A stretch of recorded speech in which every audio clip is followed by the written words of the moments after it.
Hi, everybody. Welcome back to Pretty Dirty. I have a special guest here today, Jackson Hightower, a health and sex coach and somebody who I've become very fond of in the most recent years. How are you? I'm really good. Thank you for asking. I'm so happy to have you here. I know. It's been a minute. I know you've been going through a lot lately. I went through a lot. Yeah. Hardest moment of my life.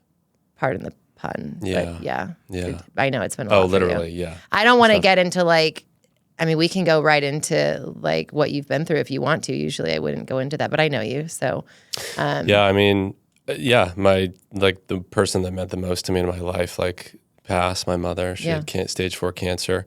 I was going to visit them in November, went back. She had a stroke 2 days later, was in the hospital for 3 weeks, and then basically was with my mom and my dad for the past 3 months, just taking care of her and them, and then through hospice. So it's been a while. And then she died on the 4th of February.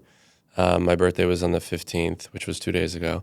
And yeah, it's been a lot. Learning. I know you also struggled a lot, with what we've talked about, with her not wanting, because you're obviously very, very involved in the health space, like Eastern medicine, right? Yeah. I am too. And so when you have people in your life that don't want to listen to you, and you're like, I can help you, or at least try to find the root cause, don't give up, or don't listen to everything Western medicine tells you to do, and how frustrating that can be. It was very hard. And it's funny, at the end, they finally were like, oh, we need to look at other things, especially my dad. And then obviously it's too late. And that happens a lot. It's a story that you hear all the time.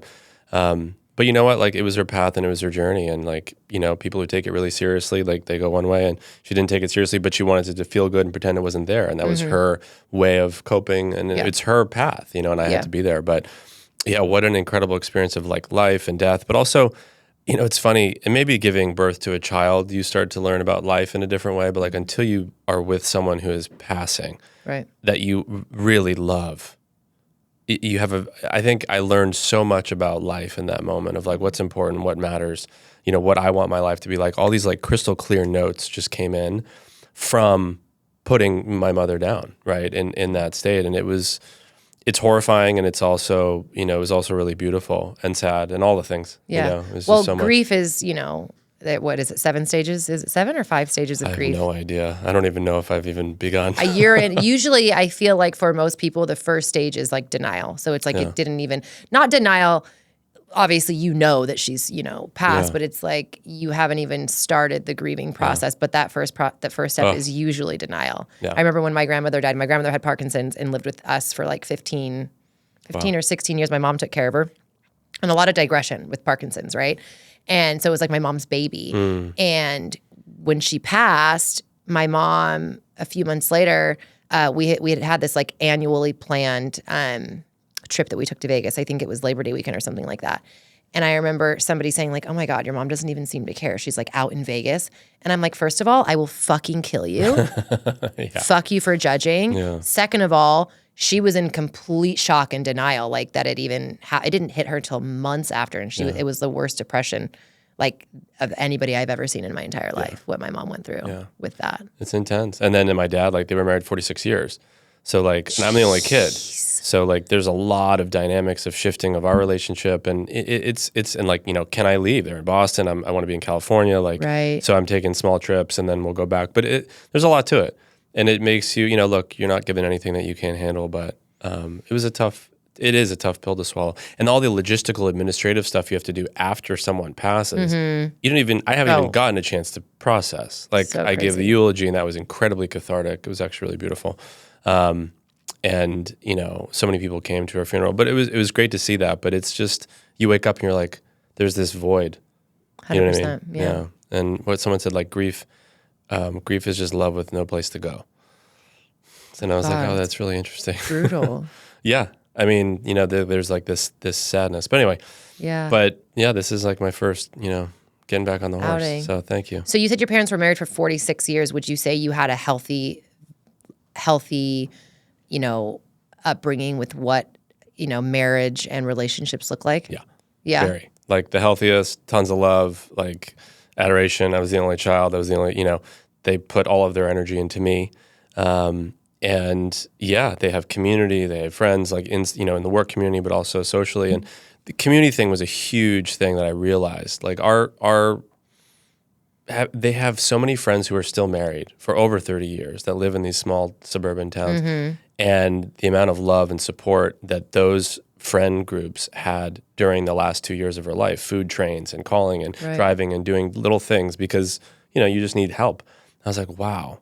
Like big city, like that doesn't happen as often, I don't think. Or you have a small group. This generation, no. Exactly, for sure. right. Our generation, it's very different. I was like, that is fascinating. Yeah. Because those friends, like they're over there, they're doing things, they know so much about you. Intimately about you. That's true. Not surface level, which is like where we're at now with our generation. Yeah. So, but yeah, no, I had a great upbringing. And I in my 20s, like when you're a bit of a brat sometimes and in your teens, you don't really get I think it. you're And still then, a little bit of a brat. Yeah, probably. Being honest. And then as you move into like my 30s, I was like, oh, wait, like I have something really special here. And then like the last 10, 12 years of our relationship, like it was just better and better and better. And I probably called them like every day for the past like 6 or 7 years. So it was tough. Do you have any like regrets? I mean, what Not was... one. Not one. No, I pushed as much as I could on the health front. I did everything I could. I set them up with appointments and doctors that are into more, and when I say like alternative, I just mean like IV infusions and whatnot. Because like traditional oncology is absolutely backwards. Absolutely backwards. You said it. Yeah, like I'll say it all day long. And it's not that they're bad people. They just have a very limited tool, frame They of don't reference. know. They have one arrow to deal with, right? And so I learned so much, unfortunately, about the system and like what they do and what they don't do. And when you're 70-something years old and you've been used to a system of health where it's like you trust your doctor and that's just what you do, it's hard to break out of that. And I get it. And also, I wish that they had done it sooner, but yeah, I think a lot of times too, people, like our parents' age and our grandparents' age, it's so foreign to them, like the things that we're talking about, that it scares them. Oh, yeah. And they're just like, you go to the doctor and you get your pill. You go to the doctor and you do what they tell you to do. Exactly. And they don't want to veer from that because it's like the woo-woo stuff. But it's really, if you actually look at it, it's the ancient stuff that people were using millions of years ago to cure themselves. So we're actually... It's not the woo-woo new stuff. No, it's not at all. It's the old stuff. Yeah, so they came to it, but it was just too late. Too late. 2 years of chemo and 18 rounds of chemo, like that stuff. Yeah, fucks you up. So how did you get into the sex field? Obviously, I mean, it was when I first found your social media page. When you slid into my DM, very heavily sex focused. Yeah, very heavily. And now I feel like you've migrated more to the health space. I'm going to pretend you didn't say that. We're going to go right over that. But it used to be like a lot of talks about like boners and sex and positions. And now it's like, I look back and I'm like, okay, like there's more health, focused stuff. So you've transitioned a little bit, but what is it? I will say the other stuff is definitely a lot more it's entertaining and interesting. more sizzle. It's more sizzle. Yeah. People love that stuff. And it's important. Sex is super important. Sex is important and positions are important and all that stuff is important. But like what I realized over the last 2.5 years is like there's so many other things that like are directly related to that people don't think. They just want like the end. Guys would come to me for coaching. They're like, oh, I want to learn positions and I want to learn how to, go down on a girl. I'm like, okay, cool. But like, can you get a hard on? Yeah. And like, okay, what's your health like? And like, do you have the ability to last longer? What's your cardiovascular health? Because like, you can't do a lot of that stuff if you don't work, like above the chain, like, the top of the stream. So it's moving a little bit more towards like health and wellness. But here's another thing that's really fascinating. So we talk in our culture a lot about like masculinity, right? Testosterone and like what's going on, we're all the men, et cetera. So all of my DMs are from guys that are addicted to porn. They have low testosterone, like, and I was like, testosterone is the hormone that makes a man. And that changes his actions, behaviors, thinking, Is that what drive. Actually gives you a hard on? Is testosterone? Yeah, that's a major part of it, right? Okay. But it's more that if you are, so like, back in like the 80s and 70s and 80s, right? Men who were our age, they had testosterone levels over 1,000. Okay. Right? Nowadays, the markers have gone down to like 300 to 500, right? And you look at these like stoics, like Marcus Aurelius. Marcus Aurelius had testosterone of like 10,000, I would imagine, right? Like he was just like fighting lions and whatever and gladiators. Think about the amount of like just sheer like power and rawness that you have to have. Out of necessity, though. Yeah, but like they had that, right? And so we've just been domesticated over time. you can't be masculine if your hormones are feminine. Men are literally turning into women. Yeah. Men are turning into women. Literally. Like they literally, physically, they have man boobs, they have gynecomastia. I just saw one of these, what are they? Like the clavicular guys and these guys that do the maxing, like they make their bones longer. Have you seen this guy? No. This guy he had surgery to make himself taller.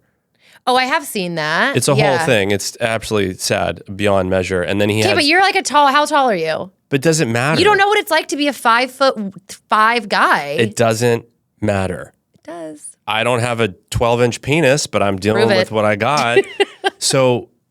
But he got a surgery on his gynecomastia. I'm like, how about you learn to fucking lift some weights? How about you go do some cardio? How about you exercise? He wasn't even that fat. What's a gynecomastia? Gynecomastia is man boobs. Oh, okay. It's because you have estrogen in your body and it creates fat around the breasts. Let's be fair. Okay. Because I do know that. And I actually know somebody years and years and years ago that had that surgery, a guy, older, he was much older than I was, but it was always a problem for him, even when he was fit, and he had it done.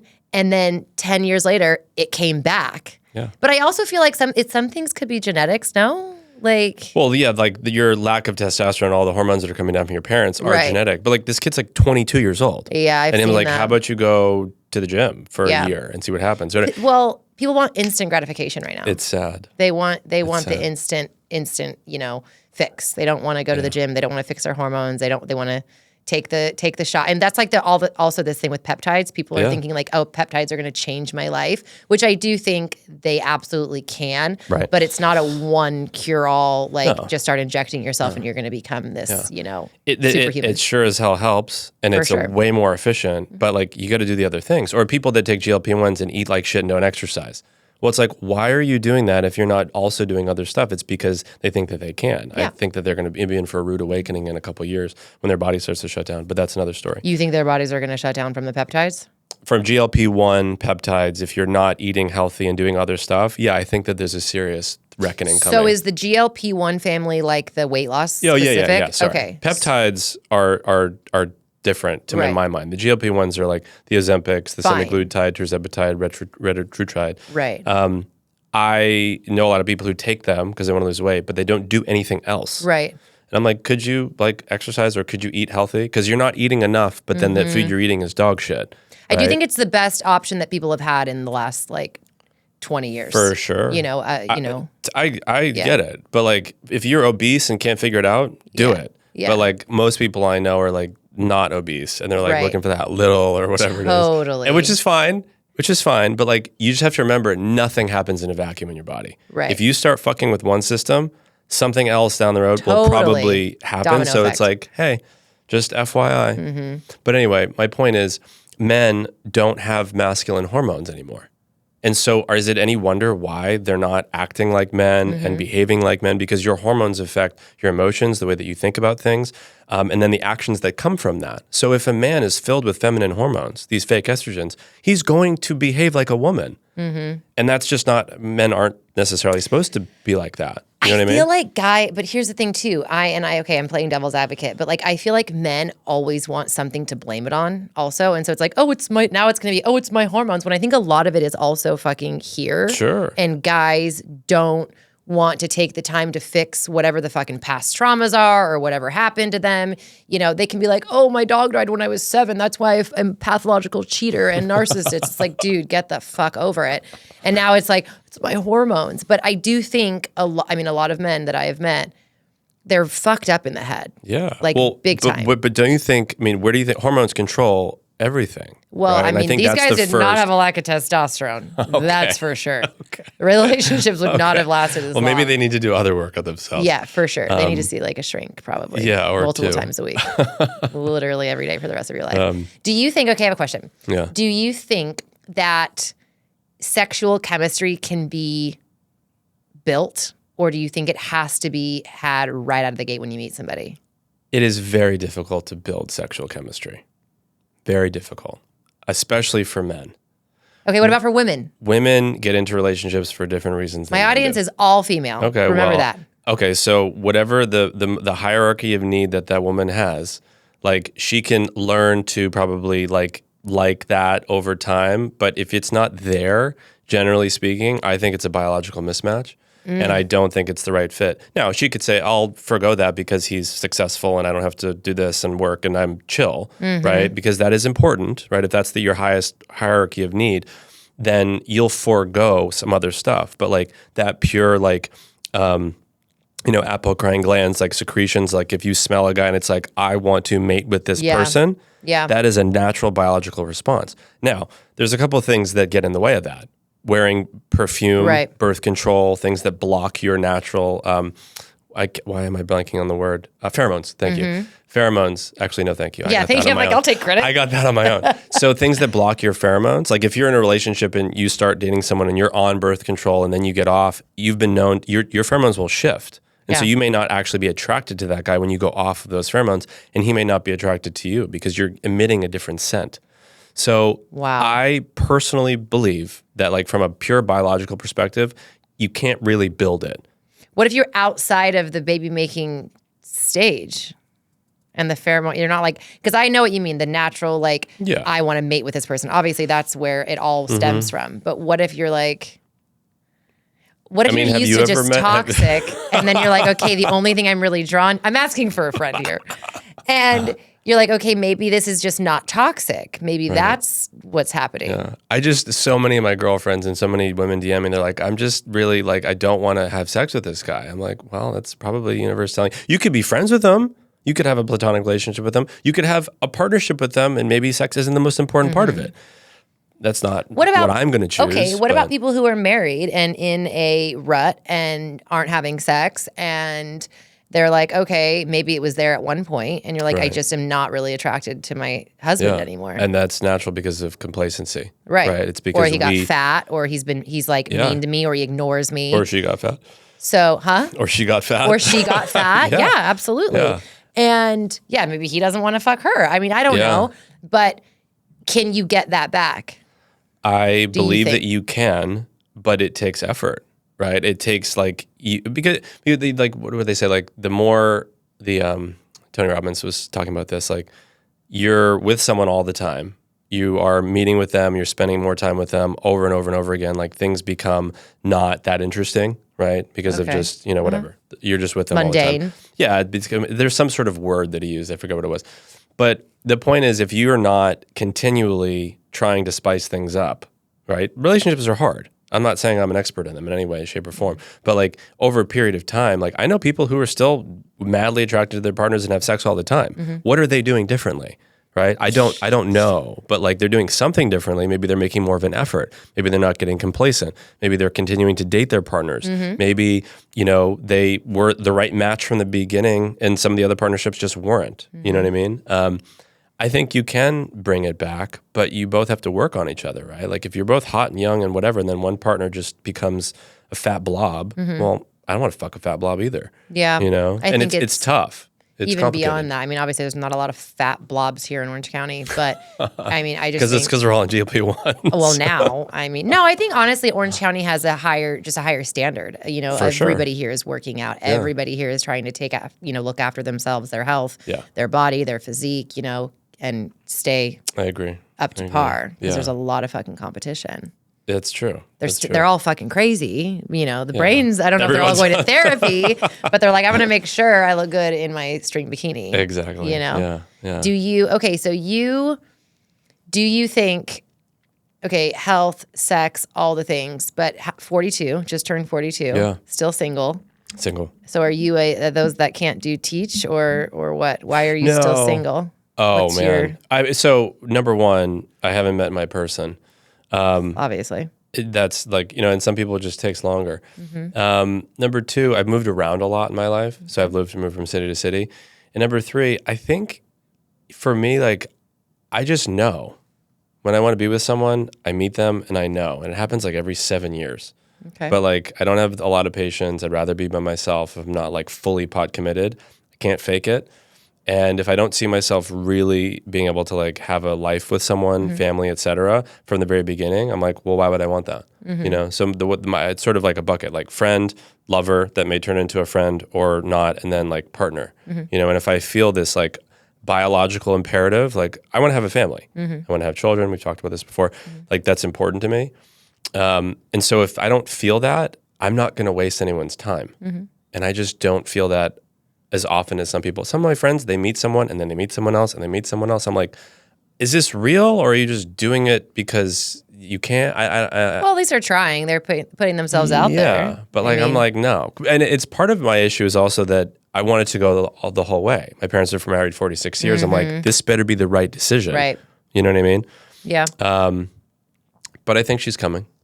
Okay. I think my mom's going to help me find her. Okay. So I have hope. So what is it? What is a healthy, assuming you have healthy masculinity, what does a healthy masculine man look for in his partner? Nurturing, fun, positive, upbeat, a challenge, but not like, I don't need a man type shit. I don't want that. No, that has no place. Okay. Like, if a man doesn't feel needed, he's not going to choose you. Right. Right. Like, a man got to needs bring to feel something needed. to the table. Yeah. Like, she needs to want some aspect of this man. It may not be money. It may not be this. It may be something, but it's got to be something. Fit, athletic, takes care of their body, takes care of themselves, open-minded, curious, loves life, wants to adventure, all that sort of stuff. Just a unicorn. Just a unicorn, yeah. Which is like crazy to me because it doesn't sound that unreasonable. No, it doesn't. It's the same thing for women when women are like, what? I guess I don't actually, maybe not. Women kind of maybe have a higher standard because it's like successful, certain amount of, income, whether they want children, don't want children. I guess it might be a little more difficult for a woman to find in this day and age, especially. I mean, look, I think, so this is interesting, like the age at which women start really being serious about looking for partnership, right? It's getting older and older and older in the United States, at least, right? And that's something that I haven't really dove into on my stuff, but I think that if a girl in her 20s is really serious about wanting to have a family, she should start getting ready mentally, physically, spiritually, whatever, like 25, 26 years old. You know what I mean? Because it can get harder as you get older as a woman, I think social media is like killing all elements of relationships and I agree. Being, in whatever people consider healthy, which is crazy because there's so much information. You can become so knowledgeable on certain things. Everything is so at your fingertips, right? Like it's, a blessing and a curse. But it's like if you really wanted to use it for good, you really could. But I think it's like the comparison, right? Constant comparison, and people thinking that the grass is greener, people thinking that they could do better, people thinking like there's just so many options. Yeah, and having the options right there on the phone, right? Like this swipe. I don't use apps. I'm not good at it. I don't want it. I'd rather just meet someone in person. If someone wants to prove me wrong, I'm open. Prove me wrong. Get me on an app. You can't meet somebody in person when you're hibernating. Well, no, but now I'm not hibernating anymore. So where do you go to meet people? Like, where are people meeting people? Erewhon. Bars? That's actually a good one. The gym, Erewhon, out, anywhere. Like, just, if you're like in an office all day, it's harder. Like, sure, go on an app. It's more like for discovery. But if you're not, it also like gets your juices going. You got to go up and talk to people. 100%. Go up and talk to people. The pheromones, the energy. There was a girl at the gym today in Laguna, and I was like finding the right moment to talk to her, and I didn't. And, and I was like, should have gone and talked to her. But like I was in the middle of my bicep pump, and I was like, I'm good. I'll see if she's still there later. And she wasn't. But like if she's there tomorrow, I'm going to go say hi. She gone. She's out. Wait, you never know. So what gym were you at in Laguna? Oh, I don't know. Laguna Health Club. Okay, there's like one little gym. It was like right across the street from my hotel that I was staying at. Yeah. Okay. And I was like, this is a weird gym, but apparently that's where there's people just go. not big gyms in Laguna. It's Laguna Beach. Like, it's like no a idea. hole in the wall with like, I'm surprised they even had a weight set. Yeah, they had one Stairmaster. I was like, okay, cool. That's fine. Well, you did the Stairmaster? I was going to, but then I just did the rower. Yeah. The rower. I did my You sprints. look like a rower kind of person. Yeah. I could see that. I could see that. You got to do it. So, okay. When you tell people what you like do, because I mean, you make a living off of, doing what you do, which is like talking about men's health, masturbation, health, all of these things. Are women like intimidated by that? Probably. Or are they like, holy shit, I'm in for a wild fucking ride? Both. And is there pressure on you then to like perform? It's funny. So the answer is both. And I think it's like it's made the filter even smaller, which may be good or maybe bad. Filter in what way? What do you mean? Like filter? the women that are like, wow, I'm okay. Like I want to date this guy, right? Because they're like, wanna well, but date he or does wanna this or he does fuck? this. Or, well, right. But I think the right person will be like, no, I get what you're doing. Like, this is a service and like, it's really good. And you're talking about the important stuff that's hard to talk about. You want to be a fucking fitness influencer? I mean, it's like dime a dozen. It's not that interesting. I'd watch. Well, whatever. But I mean, I do that, but also like, can we get into something a little bit deeper, right? Like, let's talk about the problems that people are having on a mass million, billion, tracking billions of people with these issues. So I think the women are intimidated and maybe they want that. And, you know, like, yeah, it's a bit of a pedestal, but I work through it and usually it works out okay. A pedestal, like you're like, okay, I think like they pedestalize anxiety. me. No. They pedestalize me. And I'm like, yo, like, let's not. Like, yes, I'm just have the balls to talk about sex. It doesn't mean I'm better than anybody else, even though I might be. But like, that's not the point, you know? What's not the point? It's not, I don't do this because I want people to think that I'm good at sex. You're not trying to get laid. Yeah, obviously. No, I have zero desire. Like, this is just like, I want to help people. And this is just the path that I've, you know, found. So I think the filter is smaller for women who are like, no, I'm comfortable with what he does. A girl really needs to be confident in herself, right? Because everyone thinks I'm like polyamorous and a swinger and all this stuff. You do kind of give that vibe, I will say. Yeah, with my shirts and stuff. That's just for social media. But the reality is like, I'm monogamous. I'd like to be with one person and like I want a family, you know, and I just happen to talk about this stuff. Yeah. So it makes it a little bit, you know, the stakes are a little bit higher, right? A girl has to be like, okay, I'm down. I get it. I know what you're doing. Talk to me about men and masturbation. You talk a lot about this and how toxic. Well, is it toxic? Well, no. So masturbation, there's nothing wrong with. Masturbation to porn, there's a lot of wrong with. So my big stance is like anti-porn. Huge. Okay. Like porn is the worst thing that's ever happened to humanity. Like hands down. You can't find anything worse than it because it has so many levels of affecting men, psyche, sexual energy, and also women. So my whole thing is like, don't watch porn, right? Look at graphics. Like if you go on Instagram, it's basically porn anyway. Like girls doing their whatever boomerangs in their bikinis. Like you're okay with that. You're okay with that. I'm not okay with it, but it doesn't fuck up your brain the way that porn does. Okay. So I created this. A lot of the guys that are young, I get probably 15 TikTok messages a day from guys that are under 20 years old that are saying, hey, I've been watching porn for 5-something years, 3, 5, 6 years. I can't get an erection. I think I have ED. 15 a day. Wait, they can't get a hard-on because they're watching too much porn? Yeah. So porn creates, it's called porn-induced erectile dysfunction because it fucks up your dopamine pathway. So the thing that my biggest like, you know, if I'm on a soapbox, it's if you are watching porn, you're fucking up your dopamine way worse than anything else as a man. As a woman, it's a little bit different and I can get into it, but like young men, because what happens is that the video and the hardcore nature of porn. Now, by the way, I haven't watched porn since August 8th, 2014. Jeez. Over a decade. Yeah, which is cool. So, but like, I know what it is, right? But like the it's also gotten way worse since then. I can imagine. FYI. So the hardcore video nature of porn, it affects the neuroplasticity in the brain so much that you are trained to need that level of dopamine. Right. Right? And so when you're with a woman, it doesn't get that high. And your dick is used to this and it can get hard sometimes when you're watching it. But if that dopamine isn't as high, there's this gap, right? And the delta, the gap is where ED comes in.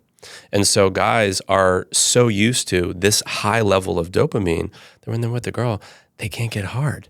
And they're like, what do I do? What's going on?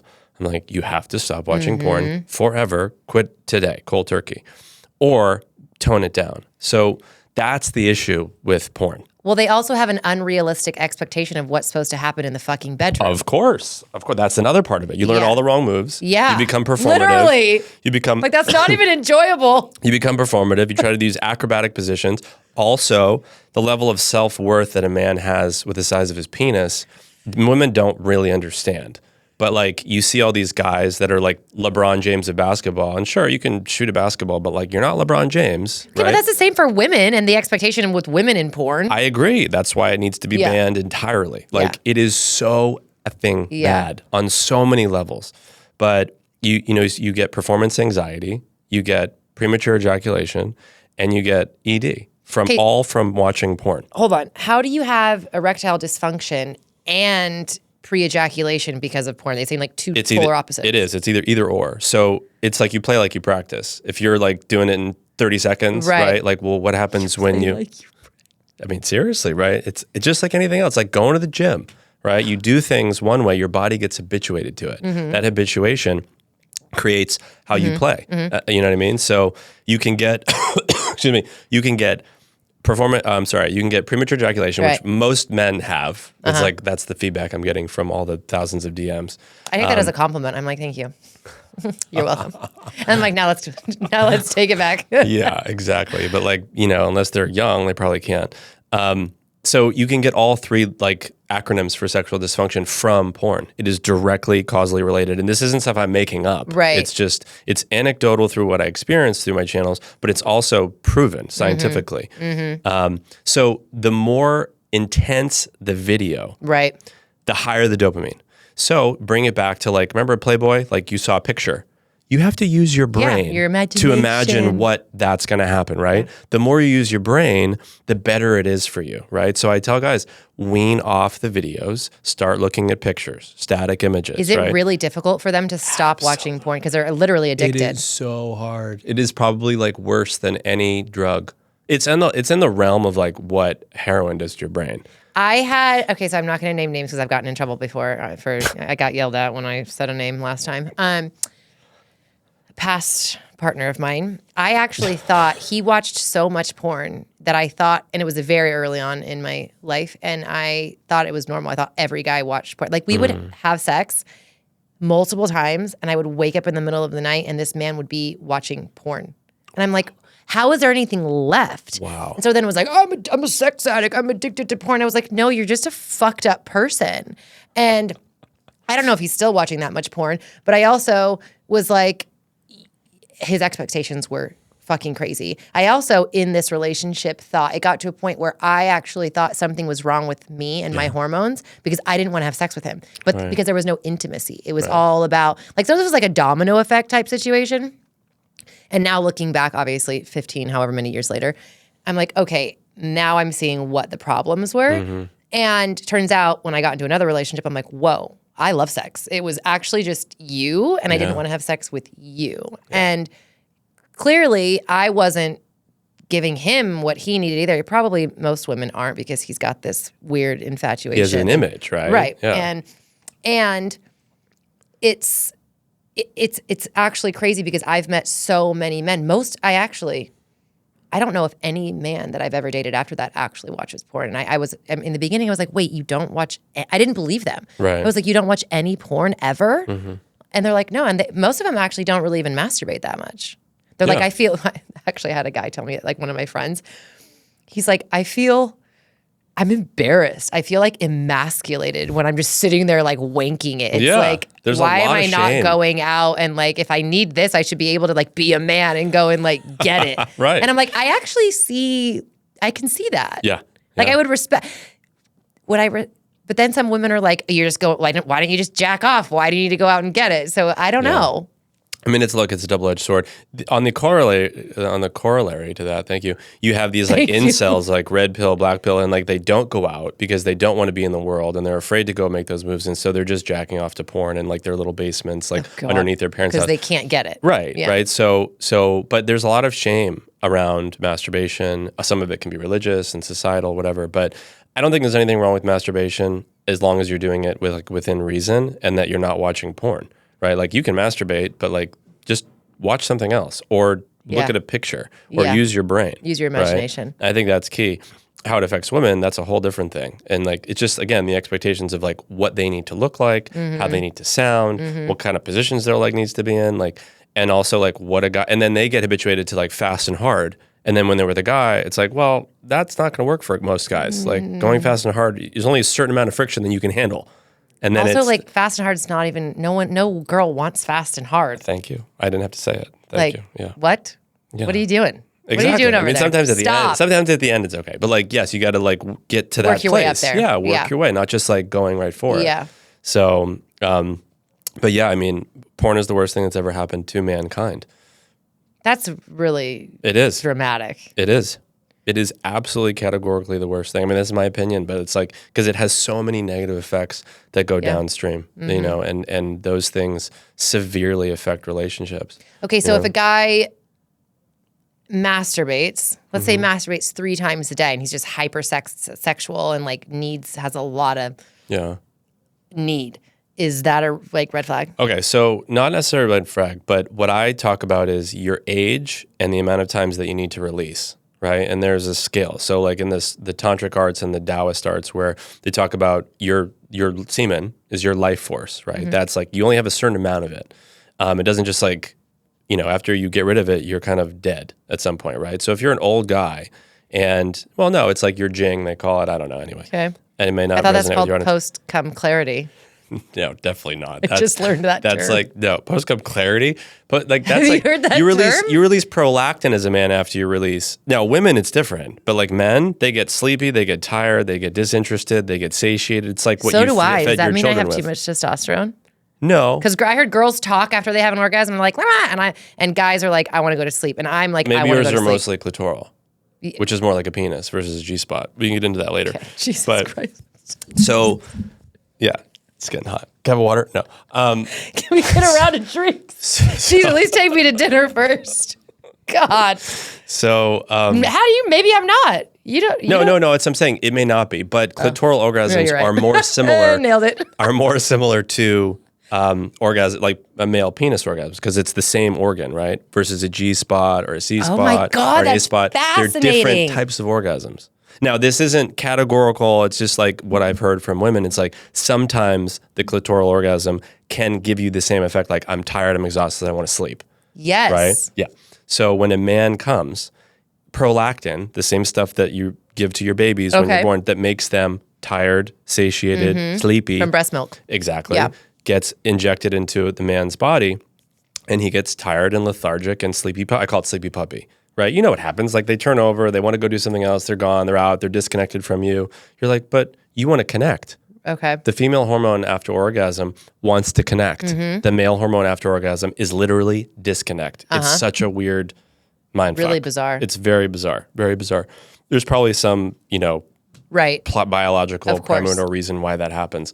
But that's what happens. Probably to go do it again because it's just about procreation. Yeah, exactly. So to answer your question, if you're a young guy, you're going to have more drive for the most part, and you're going to want to masturbate and ejaculate more. As you get older, I say, sure, masturbate, but like, don't finish. Edge, right? Edging is different. It's like you get to the point and then you stop and you take that energy inside you through breathing, and then you can basically maintain that. So as I've gotten into my 30s and 40s and I talk to a lot of guys, it's like, you don't need to release as often as you get older, right? In your 40s, like twice a week at the most. 50s, maybe once a week. 60s, like, I'm talking about releasing. I'm not talking about having sex. I'm talking about releasing. That's like my friends, literally in their 40s. But I feel like they're like once a day. Twice a day. Yeah, I mean, that's what I'm saying. It gets crazy. But is that just a psychological like need to like you're saying they actually don't need to physically come? They just need to. They can't channel their energy.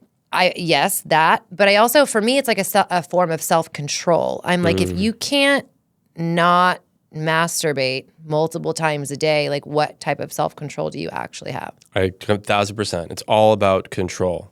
Every decision you make is like, can I control this urge? Right. What am I going to do with this urge? Am I going to go work out? Am I going to go masturbate to the point where I need to release? Or do I go masturbate to the point where I'm not going to release and I keep that energy in me? What would the point in that be? Why would a guy be like, wow, I really want to come right now. Let me go touch my dick and get hard and not come and tease myself? Because it's the best form of self-control possible. So only if somebody's practicing self-control, they're going to want to do that because there's no actual pleasure from it. There's pleasure, but no climax. There's no climax externally, right? So I always say, like, the most difficult thing in the world is for a man to actively not come when he's with a woman, right? A guy who's like getting an incredible blowjob or having sex or whatever it is, and it's like, no, I'm not going to come right now because I want to conserve that energy. Like, get off! Yeah, Wait a minute. it's the whole thing. And girls are like, huh, what? But I thought that, and like, no. Usually it's better to explain beforehand so they're not like, but I feel bad. I wanted to make my man come. And like, sometimes it's great to come. Come. Like, I don't not come. But sometimes I don't want to come. And I have to say, like, this is about me maintaining my power and my energy. So like your job is to make me not come, right? And so like, let's work with each other on that. But yeah, that's another level of like sexual connection that most people don't understand. Or have you ever heard of losing your orgasm? Not being able to come? Yes. Oh yeah, it happens all the time to guys. Literally, I didn't know this was I don't know how common it is, but it happened to me. And then I was rewatching Sex and the City episodes, and Samantha, who's like the sexual one, right? She went through this like stint where she was like masturbating for like 5 days straight because she's like, my orgasm's gone. And she was like so fucking stressed about it because sex was like a huge part of her life. Right. And I was like, oh my God, so this doesn't just happen. Like, I'm not 1% of people. Like if it's in Sex and the City, it's probably real. But it's here. Yeah. And I'm not going to go into too much detail and give anybody any credit, but it's a real thing and it fucking sucks. Yeah. Most sex stuff is mental. Yeah. Most sex stuff is mental, right? Yeah. The biggest sex organ is your brain. And all the hormones and all that sort of stuff that makes the things work or not work. It's all here. Mental. But yeah, I mean, there's women who are like, unorgasmic when they're in their teens and 20s. Maybe something had happened to them. Maybe there was some sort of little trauma or big trauma, whatever it was. And then all of a sudden something breaks through and they become, when some of the retreats and things like that I did, 10 years ago or so, I would meet some of these people. That are traumatized? No, that like were unorgasmic for a big period of their life and then something just opened up, right? And it's like this mental block gets released and the trauma goes away. But a lot of it's mental. I thought you were talking about guys who can't come. No, I was talking about women. Okay. I'm talking about women. Yeah. Okay, also, I have so many questions. Talk to me about the G-spot. You mentioned the G-spot. I want to talk about the G-spot, and I also want to know if you think every woman can squirt. It's a great question. The G-spot is like a zone. It's bigger than a spot. Can every woman squirt? I think every woman has the potential to squirt, yes. I mean squirt, like fucking, like you're peeing somewhere. Yeah. I think every woman has the potential physiologically. I don't know, but like I think there's a potential that every woman can. But I don't necessarily think it's something to aspire to. I think a lot of women are like, because it hasn't happened for them. And so they're like, I want that to happen. Yeah. Like that's a milestone or it's like a bucket list moment for them. I'm not that into it. I think most women who actually squirt are like, I don't want to squirt. I'm embarrassed if I fucking. There's sheets. You've got to warn your partner. Like this might happen. It's a whole situation. Yeah. But yeah, I think you physiologically can, but it's just you have to be. It has to be a certain way, and you have to be, relaxed and whatnot. And it's only from the G spot. No. It's like a whole thing. What are you saying? It's a whole thing. It's like you have to do this thing with your hand, and it's. But people squirt during sex.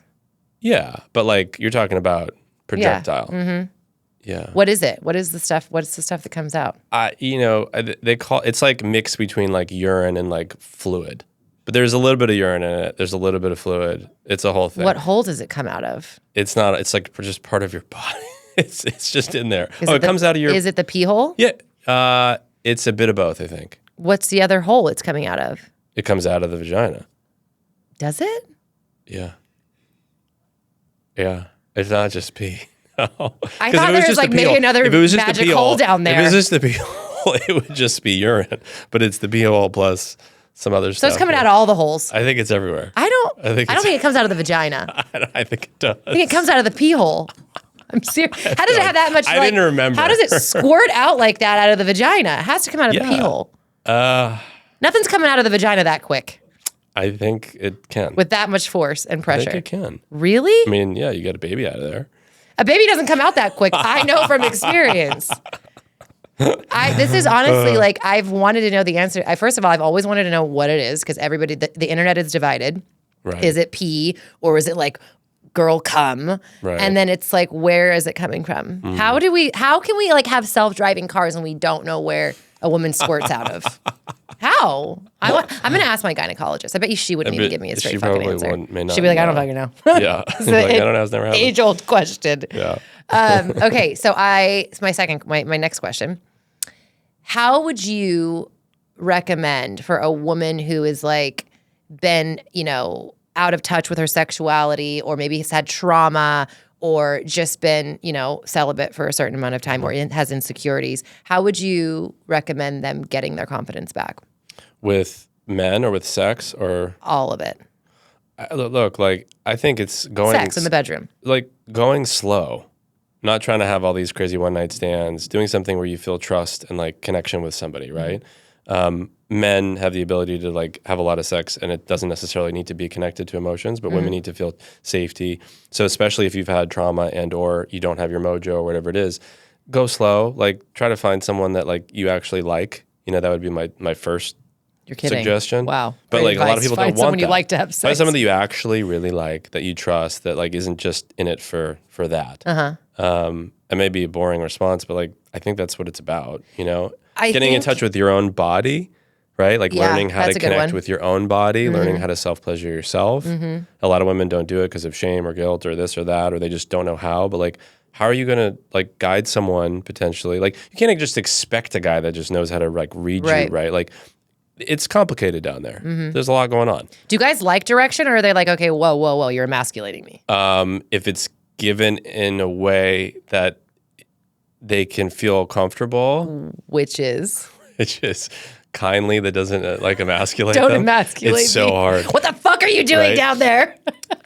Because some women know exactly what they like. And they're like, do this. Yeah. And you're like, well, this is good, but also... like, it's the tone, it's the way, right? So men are incredibly sensitive around anything that has to do with their sexual capacity, their sexual skills, their sexual parts. It's so hard. So if you meet a guy and he's not comfortable getting that feedback, like, you got to find other ways to do it.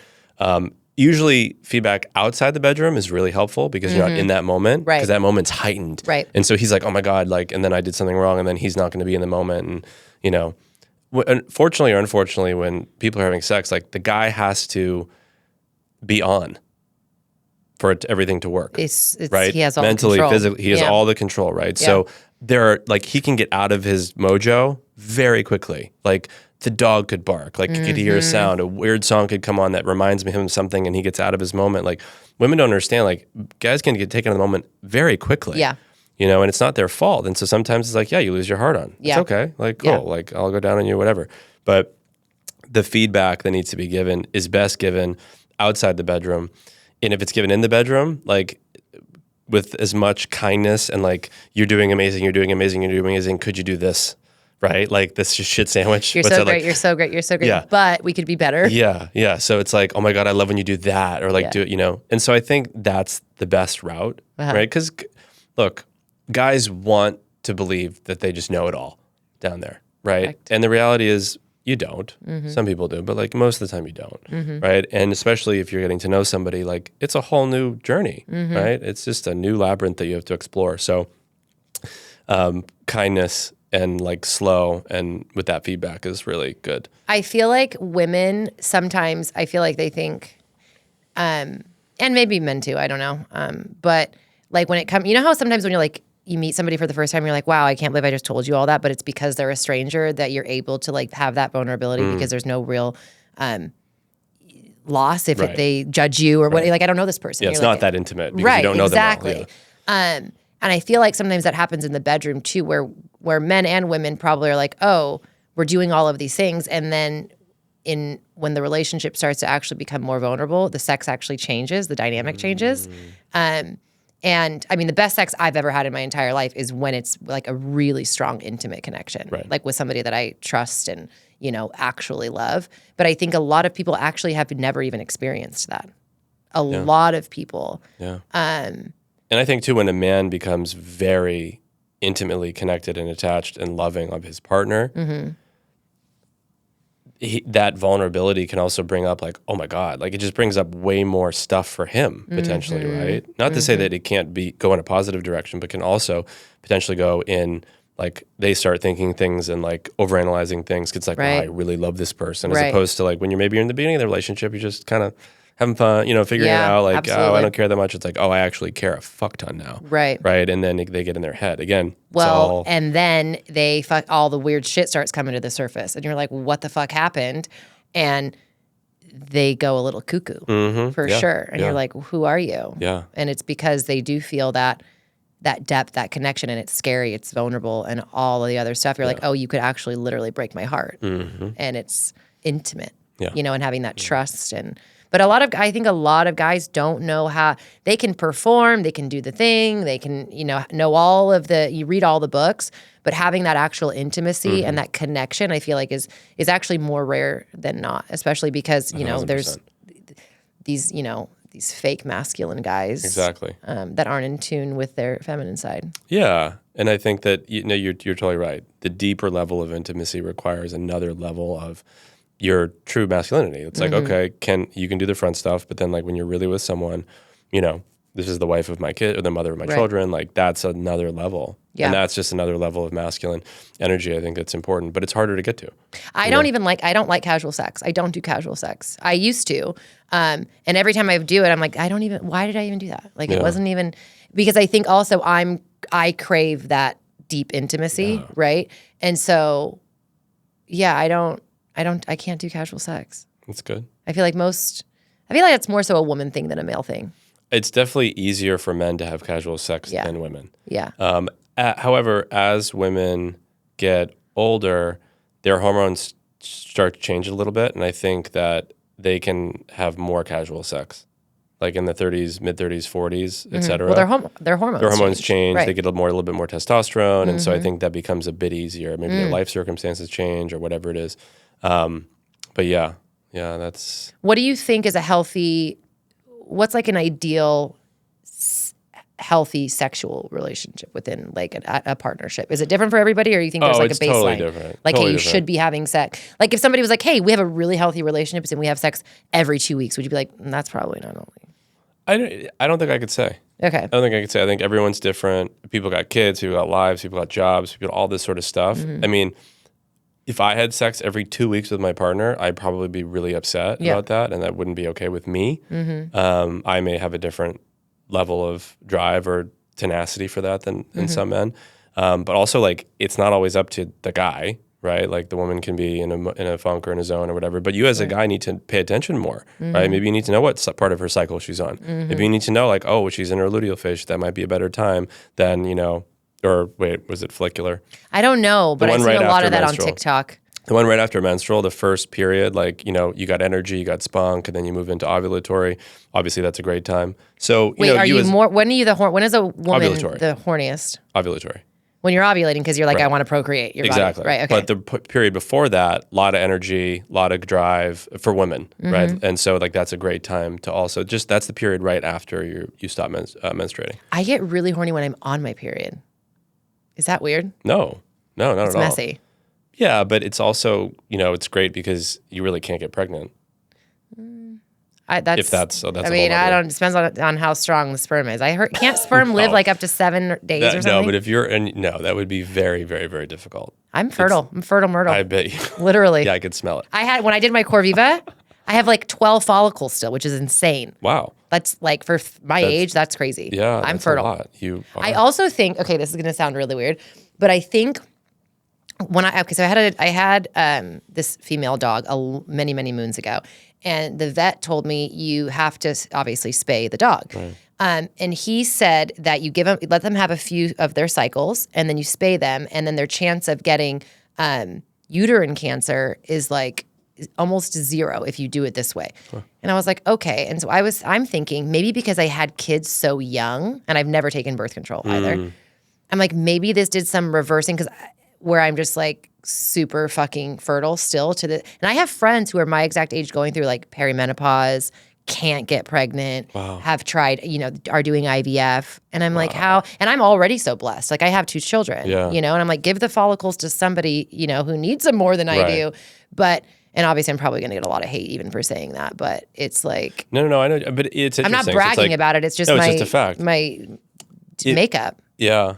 look, everyone's different, right? Like you could be in your early 30s and have no follicles, or the opposite. But maybe it's like that you've exercised that area in some capacity by having kids. It like makes it better. It's a good question. I don't know. Something with the hormones. Yeah. I don't know. And that I've had children. I also think a big part of it is never having taken birth control when pretty much everybody took birth control. How did that happen for you? I mean, what happened for me? You just knew like so, this wasn't my thing. Like you mentioned in the beginning of this this podcast, you were like, when you have children, it like opens up this whole other like vortex of your mind. Right. So when I got pregnant at 19, there wasn't even very much time. I was only sexually active before that for like a year, right? And I was on and off birth control, couldn't really find the right one. Obviously, you were like, I don't want to get fat, you know? And so after I had my daughter, she had a really serious health scare. She had measles, and like full-blown measles. My cousin came over from Italy, like she almost died. Wow. And and she was 11 months old. And she had not had the measles vaccine because they don't even give it until they're 12 months old, whatever. And so that shifted everything I knew about Western medicine. And it changed my whole perspective. It changed. And I had so many doctors tell me, like, she didn't have measles. So many doctors tell me all of these things. And I have CDC knocking on my door a week later, like, you need to prove that you're vaccinated. Your daughter has measles. Like, you need to be in quarantine. And I'm just like, what the fuck is happening? And so I went down a lot of these rabbit holes about, like, with Eastern medicine and conventional, you know, medicine and all these things. And I was like, I'm never taking birth control, ever. Wow. Good for you. And so now, however many years later, I've just never taken it. Yeah. It's made it, you know, inconvenient at times, but you know, it is what it is. It is what it is. I mean, there's also like an innate thing with a man who you're like, I want to fucking rip your skin off your body. You're like, I want you to come inside me. Yeah. It's fucked up. It is so fucked up. Yeah. And it's an animalistic thing. Oh, for sure. That's what I'm saying. This I call this like biological imperative. Like when I'm with a woman that I'm really, really biologically attracted to, like I just want to release. Every fucking bone, muscle in your body is like, come inside. But that doesn't happen. That's not an all the time thing. So I'm like, it doesn't happen all the time. You know, I'm not like, no, like sometimes I'm just like, I feel it, you know, and it's you feel way like you're like, I want to strong. come in this person. Oh yeah. So then that's kind of a sign. That's a total sign that you're biologically compatible. It doesn't mean that you're like actually going to be a good partner. Yeah, honestly, I will say that this is fucked up. The best sex I've ever had in my entire life was the most toxic relationship I've ever had in my entire life. And that happens more often than people. It's really bad. Yeah. It's fucked up. I know. I'm like, what's wrong with me? No, genuinely. But I think a lot of people say that. I think it happens to a lot of people. I don't think you're alone. I read that it's actually like the sex, but then I'm like, it's so intimate. It's so like, was it really that? Or was it the chemicals being released when you're reconnecting during the sex and the dopamine and like all of the things and the trauma bond and oh God, it's just fucking toxic. But why would God be like, you know what? Let's make this the best sex ever. You guys should procreate. You know what I mean? It's like, no, we actually shouldn't. There should be like a human birth control shield. Right. Why are we attracted to that? We're fucked up. We're all fucked up, That's honestly, true. mentally. That's true. Mentally fucked up. But yeah. Yeah, I feel you. So, okay, 42, you want to get married, you want to have a family. Are you putting any pressure on, I know you're probably not putting any pressure on yourself, but are you like, okay, if it happens, it happens. If it doesn't, it doesn't. Or are you like, at a certain time, I'm just going to do it? Oh, no pressure. No. I mean, I basically, so like moving back to California is the first step, right? Because I've been, you know, with my You think parents. Your wife is in California? Oh, I don't know where she is, but I'm going to be here. Okay. So, yeah, somewhere around here. A lot of liberals. Not in Orange County. No. Who told you that? You did. I know. That was your pitch. That was your pitch. Yeah. I know. I'm not that liberal. Yeah. What do you mean you're not that liberal? I'm more like middle of the road. Like moderate? Yeah. Why are you laughing? That's important. No. It's to know important. like who you're gonna. Yeah. I mean, political compatibility is important. It is important. Yeah. So you're dating liberals or non-liberals? There's a lot of women who watch this podcast. They're going to want to know. Yeah, I could be a matchmaker. I would say like middle of the road is good. Middle of the road is good. Okay, you're like getting uncomfortable with me talking about politics. I don't really talk about politics. Did your penis just go inside your body? It went inverted. Like it's been for the past 3.5 months in Boston in 8-degree weather. Okay. What do you think about sex on the first date? If you're actually really serious about someone, I would say... On the first date? Yeah. I mean, like, I would say probably hold off as a woman. As a woman? And as a man. Like, just have us a little bit of patience. So if you're a guy and you're like, I really like this girl, and it's the first date, and she's like, I want to have sex. And you're like doing all the things. You have a lot of self-control, I feel like. Tremendous. Which is not normal for most men. Yeah, no, I get that. And you teach men how to be like... How to be more controlled, right? So it's like, how do I, like, whatever it is that's going... And by the way, I'm self-controlled in some areas. Some areas I'm less so. But like, can you get yourself into a place where you're thinking about things differently, making different choices? So, because also, if you know that like making her wait is going to make her want you more, well, that's to your advantage as well. Say that again? Making her wait is going to make her want you more. Making who wait? The girl. Oh, on the first date. If you're the guy and she's like, I want to have sex, you'll be like, actually, I'm not ready to have sex. That's a really powerful that thing could to go say. That could go. Guarantee you'd go on a second date with me if I said that to you. Possibly, depending on how many cocktails I had. Yeah. Okay. But I'm saying, so it's like, what is your boundary and what are you into? If you're really into a girl, maybe just wait. Does it mean that you can't find the love of your life and have sex the first time you meet them? Right. That doesn't, you know what I mean? This is just generalities. But yeah, I'd say it's a good rule to, if you're serious about dating someone, like wait it out a little bit, you know, because you actually get to know them without the hormones getting all fucked up. True. So that's the real reason. True. Because when you have penetrative sex, you can do other stuff and it's less important. But when you have penetrative sex and the hormones that are released on the women's side and the men's side, it just makes things much more complicated. You're kidding. Yeah, sex I know complicates a couple everything. Things. Right. So it's like maybe you should just wait and see if you actually really like them on date 2 or date 3 or date 4 and go through a situation or scenarios where you're like, okay, and this is if you're looking for a partner. If you're just out in the world, like, sure, whatever, do whatever you What if you're do. like, okay, you're not having sex, you go on a first date, it's great, third date, fourth date, whatever, and you're like, okay, all of this is all great. You're checking the boxes, for lack of a better term. But then you have sex. And it sucks. Huh? And it sucks? Maybe not sucks, but like, maybe because I'm like, you missed the momentum period where you're like, okay, it was like hot and heavy. And now it's like, I'm like, is that just healthy? I think you should be able to keep the momentum for that first time that you do it. Shouldn't you? I don't know. I don't know. Yeah. I'm trying to figure out if... Like there's a natural progression where it makes sense. Don't like elongate it for the purpose of, I need to go X number of dates. Right. It's not about the number. It's about the feeling, right? When you actually get to know someone a little bit more and you're like, okay, I'm comfortable with this woman being connected to me and attached to me emotionally. Right. Because that will happen. Right. That is what happens when you have sex if you last more than 30 seconds. Yeah. Right? So that's the first part for the guy. So awful. Oh my God, that's so awful. But So a guy shouldn't be like masturbating before he goes on a date so that like he can last longer. So one thing I say is like edge. I don't know if I talked about it, but like when you masturbate and don't release, it's called edging. That's what I call it, edging. Yeah, so like go edge, like do your thing, edge, bring that energy up, and like you will be like more attractive, more powerful. She'll be more into you. Like the energy is coming towards you. That's how it works. You're like the 1%. Guys aren't like, I'm excited to edge tonight. I know. I'm a fucking weirdo. No one's doing that. They're like, if I'm touching that thing, there's something coming out of it. I know. That's the whole point. I know. That's why I'm such a bizarre cat.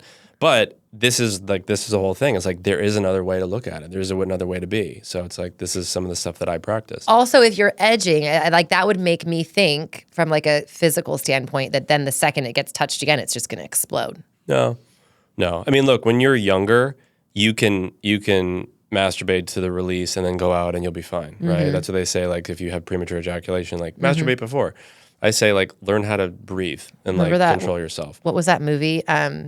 Where she put the cum in her hair? Something about Mary? Something about Mary.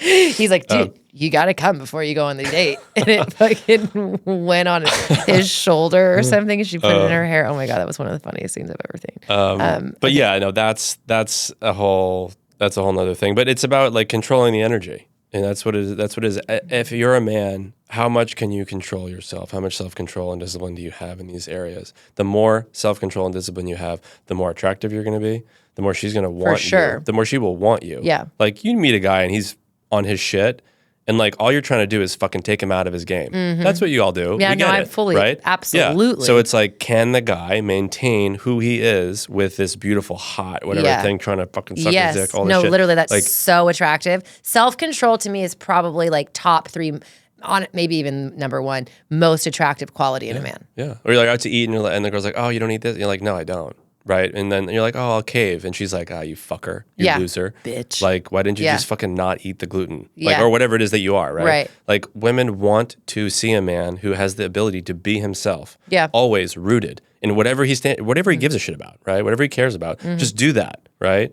So if it means that you're not going to let her swallow your cum, great. Like, you're not swallowing my cum. If you're going to edge with her, right? If you're not going to do it, you're not going to get my cum. Right? This is like some dominatrix type shit. It's not just no because come for you, bitch. No, because I want to maintain my power. Because I'm going to turn into a sleepy puppy if I just coming all the time. You know what I mean? So I tell guys, I'm like, why am I getting turned on? Jesus Christ. Okay, wait. So also now women what is it about women? And I know it's got to be most women. Why do we want to be so fucking dominated in the bedroom? Do most women want to be dominated in the bedroom? So there's sub-dom, which is different than like a man who can dominate. I don't know what the really sexual shit, like, I don't know. That's not my thing. I'm talking about like dominated, like want to be a little choked, pull my hair a little bit, slap me around, spit in my mouth. Like, I want to be like. Keep going. I know I'm not the only one. I've talked to other people about this. But what is that? Like, why do we want to be like a piece of meat, kind of, sometimes? Not every time. I like soft, sensual, absolutely. Right. But what is that? It's a power dynamic. Because then we're like, respect me. Yeah, right. Like, yeah, it's a power dynamic. Everything in the world is about sex except sex, which is about power. So that just creates a dynamic, right, where the woman feels like she is dominated by her man, and that is an attractive thing, and she wants that. I don't think any woman like wants to, there's this story like this girl was like, I was hooking up with this guy and he was like, he had a really big penis, but he was so skinny and I was having sex with him and I just felt like I was like dominating him and it just wasn't attractive, even though he had a big penis, And I was like, yeah, like, cause you want to feel like you're being, forced down, or like when all the man's weight is on you and like you can't move, like that's kind of hot. Literally, I say that, I'm like, put all your fucking weight on me. Yeah, exactly, right? Where it's like you feel completely surrendered, right? Physically, like I'm surrendering. I have to surrender to this experience. That is the state that a woman ultimately, I think the feminine wants to be in the bedroom, right? Outside the bedroom and all the Me Too and all the feminine, whatever. That's different, but like in the bedroom, I think the vast majority of women want that, and they will still want that. The issue is that in real life, they can't get into that state so that the man can do that. I think that's another thing that we're finding, maybe not in Orange County, but where it's like women are getting too much in their masculine, right? And they don't actually know, and the men are getting too in their feminine because of the hormones. And then there's this thing where it's like the men don't know how to do that anymore, right? Because they don't have the skill set, right? They don't have that inner like, right? They get rejected once and they don't continue, right? Like a woman wants to like see what you got, man. I was watching, don't judge me. I was watching Love is Blind last night in bed, and this girl, like, that's like a crazy experiment. I don't know if you know what it is. Is that what is it now? It's like, I watched like 2 shows on reality television. That is one of them. It's where they like have like 10 days to fall in love with somebody behind a wall where they don't know what they look like. Stop it. And then they all meet in person and they go on this like trip to Cabo or whatever and see if they're like, they put them in a room together for like a week and then they go to each other's like houses and like they're like full immersion. That's the craziest fucking thing I've ever heard. Craziest. But sometimes it really fucking works and sometimes it doesn't. And also like Love is Blind to a certain extent. Like they have to have the chemistry, the sexual compatibility, and some of them actually do. But this one girl who does not have this sexual compatibility, she's like, first of all, like he's not my type physically at all, what I would normally go for. She's not his type. But she's really trying. And he's like, not really. He's being a total fucking dick. And anyways, he literally, they're the only couple who didn't have sex. And she's like, yeah, like he was asking me, like, is it okay if I touch your boob? And I'm like, why is he, like, I don't want anyone asking me, which is so, like, opposite of, like, what women are doing nowadays, where they're like, my body, my choice, you know? And it's like, it's respectful. It's like, women don't, when it comes to sex, aside from, like, if they literally don't want you touching them, right? Then it's like, you fucking know. Right. They're like, no means no, right? And I think a lot of guys think no means yes, and it's like a challenge. It's like, no actually means fucking no. Get it together. That's rape. But I was like, ew, what an ick. Like, she's this very like voluptuous, gorgeous, like Latina woman. And he's just like this dorky fucking dude. And he's acting like he's actually better than her. It's fucking weird. And she's like, yeah, he like asked me if he could touch my boob. And I was like, okay, fucking run. Run. Even though they had this amazing connection behind the wall, like intimately. Yeah. To me, like the sexual compatibility is just not there. Well, it goes back to your first question, right? Yeah. Like, are there pheromones? Maybe they're just going to be really great friends, right? Or maybe they are demisexual and they're connected to like emotional connection, and that turns them on. But like, I like that. I used to call that like sapiosexual. Like that's intellect. Yeah. Sapiosexual is intellect. Yeah. Demisexual is emotional connection. So like, whatever they're getting behind the wall, they're not getting the physical and they're not getting the pheromonal. Got it. And so like, that's a weird show. I don't know. That's crazy. Yeah, it is crazy. Anyways. Okay. Well, tell the people where they can find you. Get Natural Jackson is my handle across all socials. I just launched a community for men called Better Men, and it's bettermen.co. And I'm actually launching a community for women called Better Femme, BetterFemme.co. And that's just going to be a place where women, it's live calls, community, they can ask questions, dive into stuff with a masculine as their guide. And because I have so many female followers. Good. And I've never offered them anything. Mm-hmm. And like what I keep hearing is that they want a place that they can communicate, they can share, they can ask questions, they can be vulnerable. Yeah. And so I just decided to do that a little bit ago. So Huge. those are the two places you can reach me. Huge. Yeah. It's been such a pleasure. Thank you so much. Loved having you here. Yeah, Thank you likewise. for coming. Yeah. And stay tuned for next week's episode. And I hope you guys enjoyed.